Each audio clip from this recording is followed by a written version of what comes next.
We shall define the Riemann integral in this module.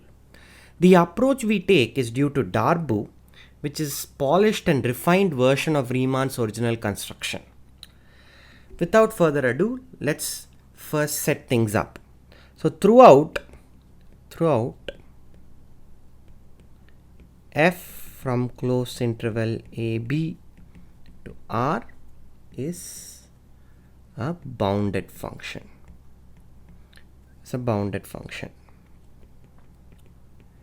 Our objective is to assign a meaning to this IAB of f, or in more common notation, integral AB of f. This is supposed to be area under the graph. Under the graph, the signed area to be precise. The signed area under the graph. Now we are going to take our approach motivated by the final axiom in the axioms of area that I listed. That is, a figure can be assigned an area if it can be exhausted both from the inside and from the outside by figures that are just adjacent rectangles. Now we are going to take this approach, so I need to make some definitions. Definition. This is the definition of a partition.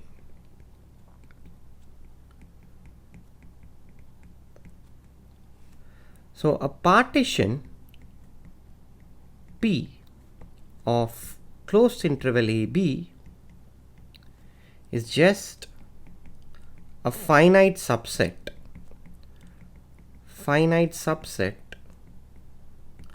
such that A comma B are elements of P. So it's just a partition P of is just a finite subset P of AB. It's just a subset of AB that also happens to contain the points both A as well as B. Typically, we list out the points of AB in this way. We list out A0 first, and then we list out A first and call it X0, and it's usually listed this way. And the final element Xn is going to be B. Okay, so we usually list the elements of a partition in increasing order, and this will make the notation of what is to come really transparent and straightforward. Okay, now for each subinterval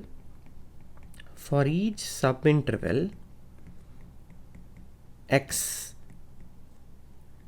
k minus 1 xk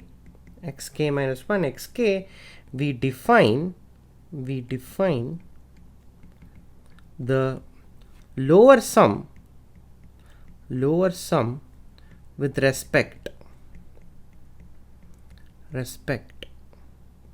to, just a moment, first I need to tell you before, for each subinterval we define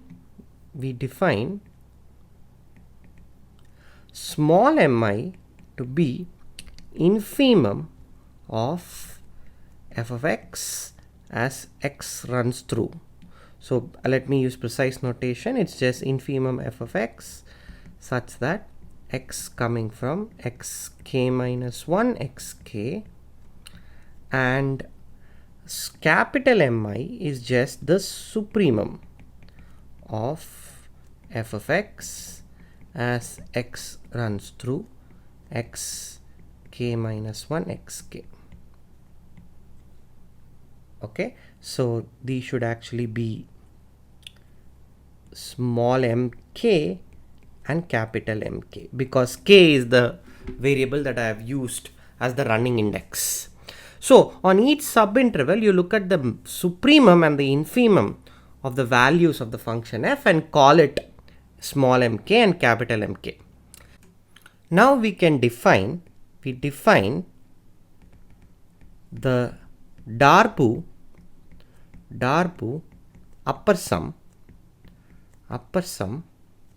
of f with respect to this partition P as UFP is by definition just the sum as you run over all the subintervals of mk times the length of the interval.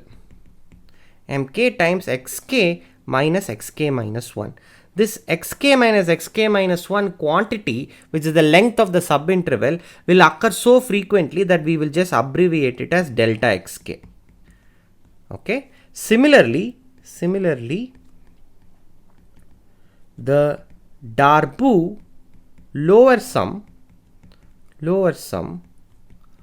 of f with respect to p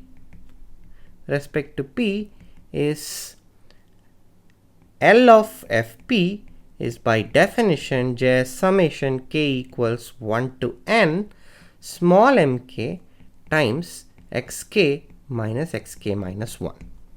Okay, so these are the Darboux upper sums and the Darboux lower sums. Okay, what are we trying to capture with these sums? Well, let's just take a positive function so that things become easy when I draw areas. What we have done is this AB we have broken up into smaller intervals. So here is x1, x2, x3, x4, and let's say the final one x5 is B. Of course, x0 is A. Now what you are doing is in each one of these intervals, you are noting down which is the minimum point and which is the maximum point. So for instance, this point will be, this value is m0, and somewhere here this is m1. This is capital M0, sorry. This is capital M0. Okay.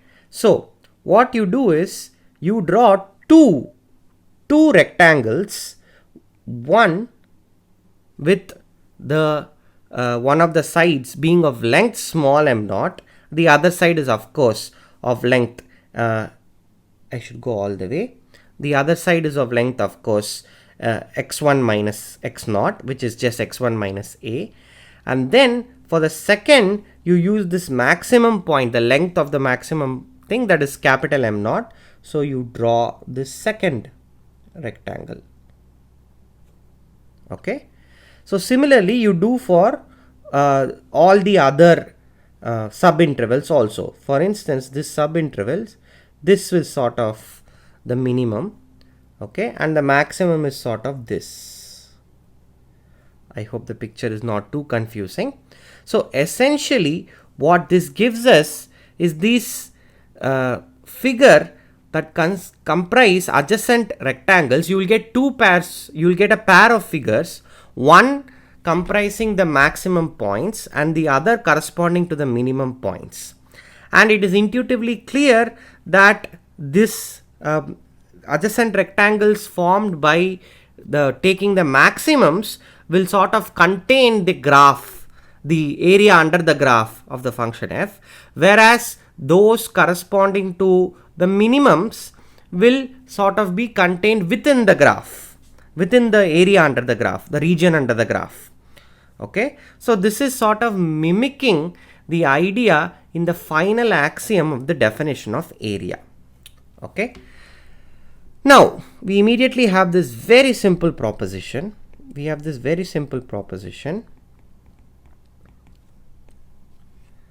Let P comma Q be partitions of AB, partitions of the closed interval AB.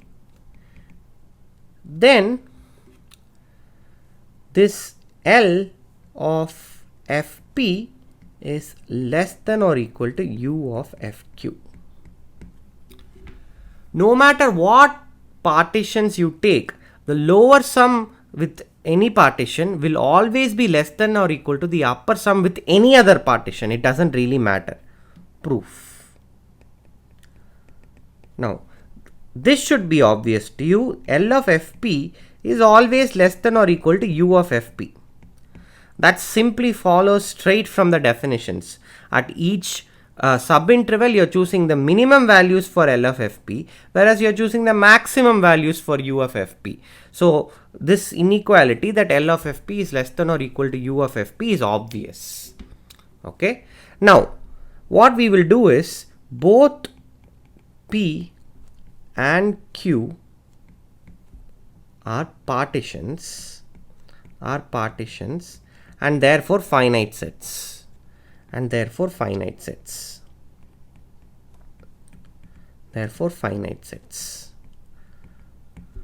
Okay. First what we will show is if P1 contains P2, P1 comma P2 are partitions, P1 and P2 are partitions, then U of F P1 is greater than or equal to U of F P2, and similarly L of F P1 is less than or equal to L of F P2. Okay, so such a thing, this P2 is also called a refinement,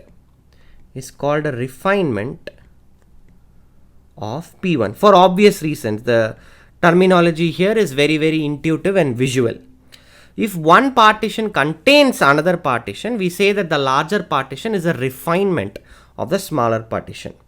Now what this is saying is, when you refine a partition, the upper sum has to decrease, whereas the lower sum has to increase.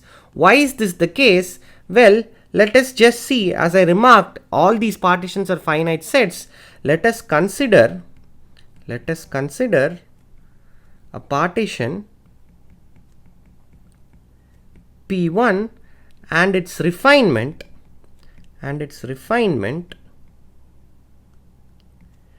P1 union Z. I'm just going to add a single point Z to a partition and let us see what happens in this case. This is the simplest scenario. So again, let's draw the picture. We'll draw a sort of sketchy picture where not much of the situation is fully captured. So you have x1, x2, x5, let's say, x3, x4. Let's say in the middle of this, you are adding this point Z. Okay, so we have this functions which is somewhere floating in the air. What is happening is, when you compute L of F P1 union Z, okay, we have to compare this with L of Fp. Okay, now this L of Fp is just going to be summation k equals 1 to n small mk delta xk. This was our notation. Now what we will do is, we will just focus on this particular subinterval where all the action is happening. Everywhere else nothing interesting is happening. Well, I can always rewrite. So this is, in our notation, this is going to be delta x2, right? In our notation, this is delta x2, right? So what is going to happen? Well, you have m1 delta x1 plus m2 delta x2 plus so on. I'm not worried about the other terms, and finally you have mn delta xn. This m2 delta x2 I can rewrite as m2 into z minus x1 plus m2 into x2 minus z, right? I'm just rewriting delta x2 as z minus x1 plus x2 minus z. That's all I have done. Now if you consider, so this is L of Fp. Now if you consider L of Fp union Z, observe that all terms will be the same, except these two terms will possibly get lesser. Why will it possibly get lesser? Well, it will possibly get lesser because you are taking the infimum on a smaller interval. So when you take infimum on a smaller interval, it was only going to increase. Okay, so here you will have m1 delta x1 plus some m2 prime z minus x1 plus here some, let's say, m2 double prime x2 minus z plus m3 delta x3 plus mn delta xn, right? And we have m2 prime is less than or equal to m2, M2 double prime is also less than or equal to M2. Okay, so this I have just sort of taken this point Z to be in one of the intervals for concreteness. Specifically, we have taken it in the second one, x2, x1, x1, x2 interval, but it could have arisen anywhere. It could have been anywhere and the same argument would work. So essentially what we have shown is L of Fp is less than or equal to L of Fp union Z. Okay. Similarly, U of Fp will be greater than or equal to U of F comma P union Z. Exact analogous argument will hold. Why you get U of Fp greater than or equal to is simply because when you take the maximum on a smaller interval, it can only decrease.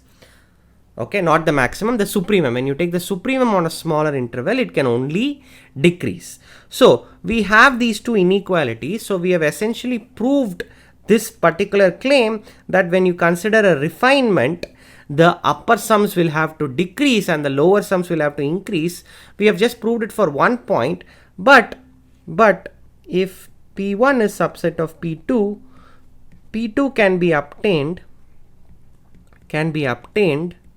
by successively adding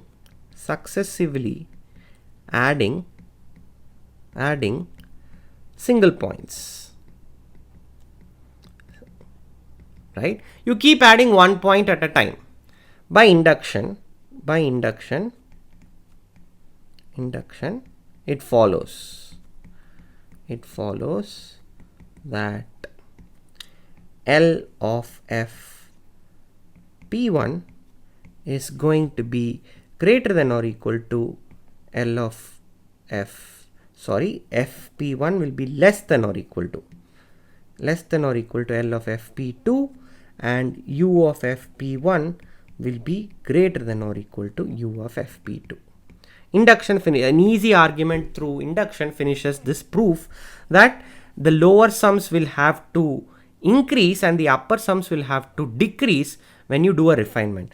Now, we might have been derailed from our original track. Our original track was to prove that LFP is less than or equal to UFQ. Well, that's easy. From what we have shown now. Consider P union Q. So this is a common refinement. Of both P and Q, right? So this is a partition that contains both P as well as Q. So it's sort of a common refinement of both P and Q. So how does this help us? Well, we know that L of F P union Q will be greater than or equal to L of Fp, right? And this L of Fp union Q will be greater than or equal to, will be less than or equal to U of F P union Q. Okay, and this will be less than or equal to UFQ. So this chain shows that L of Fp is less than or equal to U of Fq, which is what we wanted to prove, right?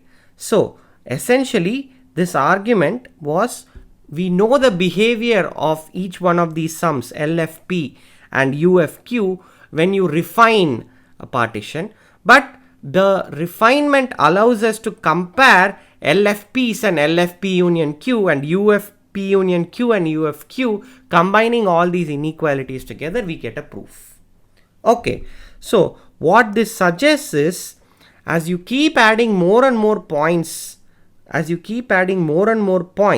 let's go back to the original picture.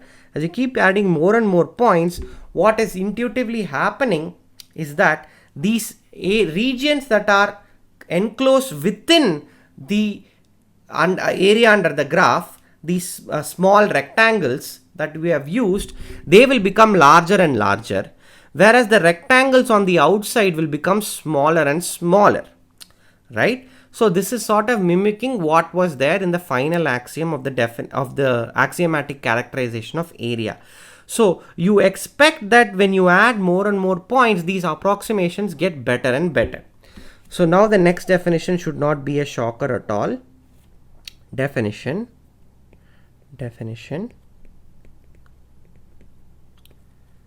we define the upper integral u of f to be just infimum of UFP as P runs through all partitions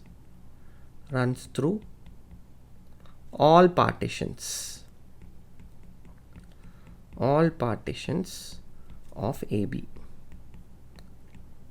And similarly, L of f is supremum of LFP as P runs through all partitions of AB.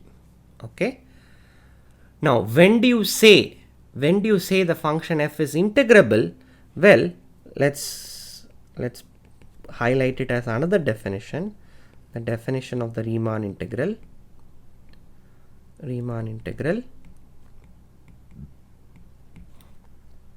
If UF is equal to LF is a finite value, we say that f is integrable and denote this common value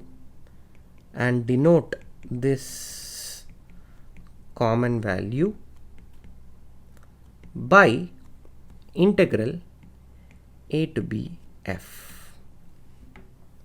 Okay. Now let me end this module with just a remark. You will sometimes encounter the notation integral a to b f of x dx. Now this is a notation that I neither fully understand what the motivation was, nor do I see how it adds clarity to the situation. You are introducing a variable x and you're putting a dx. Presumably what was trying to be captured is analogy with some f of x delta x, and you're just sort of shrinking delta x to 0, so you want to represent that infinitesimal quantity by dx. Now I guess this was the original motivation, but to actually make sense of this precisely, why you can write this as integral a to b f of x dx requires quite a lot of machinery, the modern tools called differential forms, to make this precise. So I will try to avoid this notation of writing the integral as integral a to b f of x dx. Okay, according to me it really doesn't add any clarity. However, this notation is prevalent throughout the literature, and as with many things, you cannot change centuries old convention. My favorite example is that of the electron.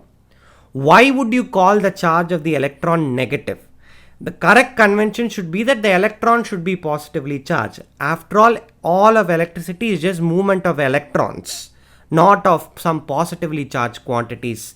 It's of negatively charged quantities now in our current unfortunate convention. We can't go back in time and make the charge of electron positive. We have to live with it. Similarly, we cannot avoid this notation of integral a to b f of x dx. Many times writing it like this might help in computation when you are thinking about it very intuitively and informally. But it sort of misleads us when you are doing things formally and rigorously. Okay, so this concludes the definition of the Riemann integral.